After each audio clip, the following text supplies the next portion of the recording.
लाडू स्कूलला गेल्यावर घरातील ही शांतता आणि पप्पांनी आणलेलं सरप्राईज गिफ्ट नंतर लाडूने घरात काय केलं? रामराम मंडळी, आज सकाळची सुरुवात नेहमीप्रमाणे झाली. आम्ही निघालो स्कूलला. मी लाडूला स्कूलमध्ये गेटपाशी सोडले आणि त्याने आत कसं चालत जात आहे. मी तिथेच उभारून लाडूला बघत होते. त्याने स्कूलमध्ये जात होता चालत चालत. किती छान वाटतं ना. पण खरं सांगू का मंडळी, त्याला शाळेत सोडून मी जेव्हा घरी आले तेव्हा घरात पाय ठेवताच एक वेगळी शांतता जाणवली. घरात आल्यावर नजर गेली ती लाडूच्या खेळण्यावर. त्याच्या त्या छोट्या गाड्या एका कोपऱ्यात तसंच पडल्या होत्या. ते सगळे टॉयज बघून आज लाडूची खूप आठवण येत होती. असं वाटत होतं की काल परवापर्यंत माझ्या कुशीत असणारा हा छोटासा लाडू आता किती पटकन मोठा झालाय.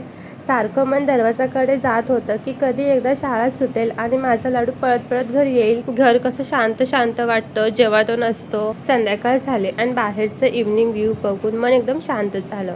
पण थोड्याच वेळात लाडूची गडबड सुरू झाली, कारण पप्पा येण्याची वाट बघत दरवाजाच्या मागे लपला होता. जेव्हा पप्पा घरी आले तेव्हा त्यांना बघून लाडूची एक्साइटमेंट बघा. पप्पांनी आज लाडूसाठी एक भारी सरप्राईज गिफ्ट आणलं होतं. ते गिफ्ट बघून तर लाडू किती खुश झाला बघा. दिवसभराची धावपळ झाली आणि रात्री लाडूचा स्टडी टाइम सुरू झाला. आज त्याने खूप मनापासून अभ्यास केला बरं का. लाडूला असं स्टडी करताना बघताना खूप अभिमान वाटतो. तुमची पण मुलं शाळेतून आल्यावर पप्पाची गिफ्टची अशीच वाट बघतात का? कमेंटमध्ये नक्की सांगा.